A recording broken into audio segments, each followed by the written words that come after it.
ચૂંટણીઓ માટે બદલાવ માટે મતો માંગ્યા હતા।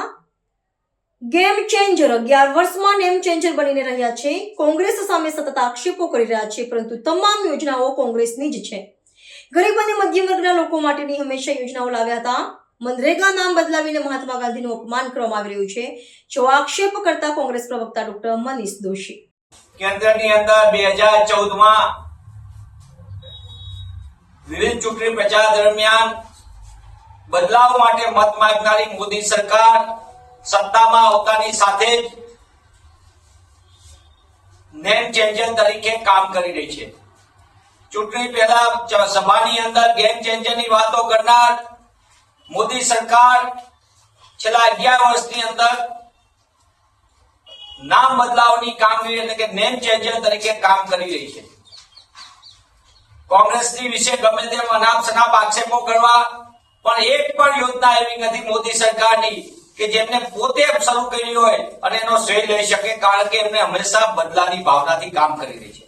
અને એનું તાજેતરનું જ ઉદાહરણ સમગ્ર વિશ્વની અંદરની સૌથી મોટી રોજગાર યોજના મનરેગા, મહાત્મા ગાંધી રૂરલ આજીવિકા તરીકેની રોજગાર યોજના તરીકેની સફળતા, અને આ યોજનાને સંપૂર્ણપણે ખલાસ કરીને મહાત્મા ગાંધીના નામને ભૂસવા માટે, એમના વિચારને ભૂસવા માટેની જે માનસિકતા છે મોદી સરકારની, એના ભાગરૂપે આ એમને કામ કર્યું છે। દેશની અંદર ચાલતી કેન્દ્રના શાસનમાં શરૂ થયેલી નિર્મળ ભારત અભિયાન, એનું નામ બદલું નેશનલ મેન્યુફેક્ચરિંગ પોલિસી, એનું નામ બદલીને મેક ઇન ઇન્ડિયા કરે। National girl child day programme, બેટી બચાવો બેટી પઢાઓનો અભિયાન કરે, ભલે બેટી સલામત ન હોય ને શાળાઓ બંધ કરવામાં આવતી હોય, અને જુદી જુદી યોજનાઓ, સ્વાવલંબન યોજના હોય, નેશનલ ઈ ગવર્નન્સ પ્લાન હોય, આવી 30 થી વધુ યોજનાઓ, અને છેલ્લે મનરેગા યોજનાને પણ ખલાસ કરવાનું પાપ મોદી સરકારે કરી દેશના લાખો શ્રમિકોના હક ઉપર તરાપ મારવાનું પાપ કર્યું છે। કોંગ્રેસ પક્ષે હંમેશા ગરીબ લોકો માટે,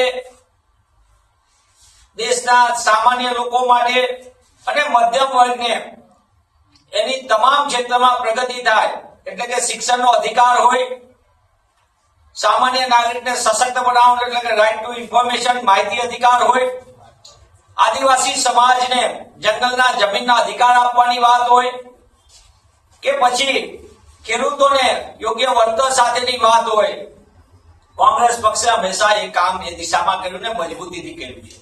અન્ન સુરક્ષા કાયદો પણ ફોટો જેવી મોદી સરકારે હંમેશા કોંગ્રેસના શાસનમાં શરૂ થયેલી યોજનામાં પોતાનો ફોટો લગાડી અને રીબ્રાન્ડિંગ કરવાનો પ્રયત્ન કર્યો। મોદી સરકાર પોતાના શુદ્ધ બુદ્ધિ સાથે કામ કર્યું હોય અને પોતાની દીર્ઘદ્રષ્ટિ હોય તો પોતાના નામો પર પોતાની યોજના શરૂ કરી શકે, એમાં કોઈને કઈ વાંધો ન હોઈ શકે, પણ આ યોજના બદલાવતી ખાલી નામ બદલવાની પ્રક્રિયા નથી।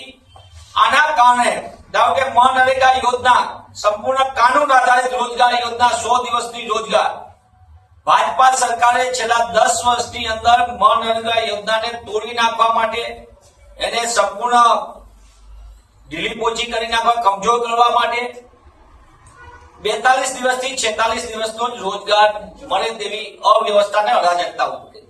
100 દિવસ રોજગાર આપવાનો એટલે કે માણસ માગે ત્યારે રોજગાર આપવાનો, ડિમાન્ડ ડ્રિવન, પણ મોદી સરકાર ઉલટું કામ કર્યું, અને તેમ છતાં એમનું ત્યાંથી અટકા નહીં તો એ સંપૂર્ણ યોજનાને ખતમ કરવાનું પાપ પણ મોદી સરકારે કર્યું છે। દેશની અંદર હું આપના માધ્યમથી મોદી સરકારને પૂછવા માંગુ છું કે તમે 2014 પહેલા ગેમ ચેન્જર તરીકેની મોટી મોટી દાવા કર્યા, આજે તમે નેમ ચેન્જર તરીકે કામ કરી રહ્યા છો। 30 વર્ષ ગુજરાતમાં એક તો IIM કે NIT કે IIT બનાવી જુઓ, સેન્ટ્રલ યુનિવર્સિટી તમે બનાવી જુઓ, એ પ્રકારની સંસ્થા જેની ઉલટાનું સરદાર વલ્લભભાઈના નામ ઉપરની એમના દ્રષ્ટિકોણથી સ્થપાયેલી BS હોસ્પિટલ હોય તો એને ખતમ કરવાનું પાપ કર્યું મોદી સરકારે ગુજરાતમાં। સ્ટેડિયમની અંદર સરદાર સાહેબનું નામ બદલવાનું કરીને પોતાનું ખુદનું નામ લખી નાખ્યું, અને આ રીતે અનેક ઐતિહાસિક યોજના જેમ કે મહાત્મા ગાંધીના વિદ્યાપીઠ હોય કે આશ્રમ હોય એને પણ તોડી નાખવાનું આધુનિકરણના નામે પાપ કર્યું હોય તો મોદી સરકાર। ત્યારે કોંગ્રેસ પક્ષ તરીકે અમે માંગ કરીએ છીએ કે મોદી સરકારની શુદ્ધ બુદ્ધિ સાથે તેઓ દેશના લોકોના કલ્યાણ માટે જો ખરેખર ઈચ્છતા હોય અને એમને જે 2014 પહેલા વાયદો આપ્યો હતો બદલાવ માટેનો, એના માટે નક્કર કામગીરીનો દેશની જનતા સમક્ષ હિસાબ આપે. અને જે રીતે ગુજરાતમાં શિક્ષણની અવ્યવસ્થા, અરાજકતા, સમગ્ર દેશની અંદર શિક્ષણના અધિકાર છીનવવાનું પાપ, સરકારી અને ગ્રાન્ટેડ શાળા કોલેજો બંધ કરવાનું પાપ એ મોદી સરકાર કરી રહી છે. શિક્ષણ રાજ્યનો અધિકાર પણ એમની નીતિગત જુઓ તો આખા દેશની અંદર એની તમને જ્યાં જ્યાં ભાજપા સરકાર છે ત્યાં શિક્ષણનો અધિકાર છીનવવાનું પાપ થાય.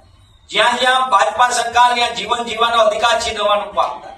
જ્યાં જ્યાં ભાજપા સરકાર ત્યાં જંગલના જમીનના અધિકાર છીનવવાનું પાપ થાય. જ્યાં જ્યાં ભાજપા સરકાર ત્યાં લોકોના રોજગાર છીનવવાનું પાપ થાય.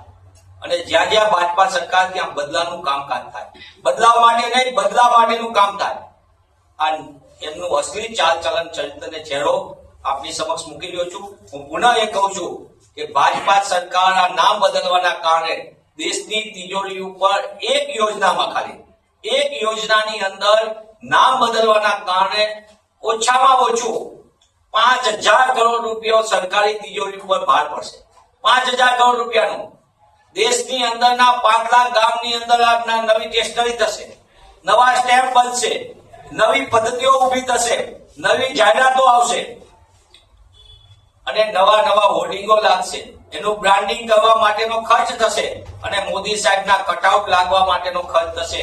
જે આપ ને મારા જેવા સામાન્ય નાગરિકો, ટેક્સપેયર નાગરિકો દેશના એના ગજવા ઉપર લૂંટ ચાલે છે. જેમ કે પેટ્રોલ ડીઝલમાં લૂંટ ચાલે છે, જેમ કે એક્સાઇઝ ડ્યુટીના નામે લૂંટ ચાલે છે, જેમ કે સેસના નામે લૂંટ ચાલે છે. અને આ દેશમાં ચાલતી લૂંટના લાભાર્થી કોણ છે? એમના ચહેતા ઉદ્યોગપતિઓ. એટલા માટે હું પુનઃ કહું છું કે મોદી સરકારને થોડી પણ શરમ હોય, એમની ઉલટી ગિનતી શરૂ થઈ ગઈ છે. એમની ઉલટી ગિનતીમાં એ તાત્કાલિકપણે જે વચન એમને 2014માં સત્તામાં આવવા માટે કર્યું હતું ગેમ ચેન્જર તરીકેનું, એ દિશામાં નક્કર કામગીરી કરે અને નેટ ચેન્જર માંથી તેઓ બહાર આવે.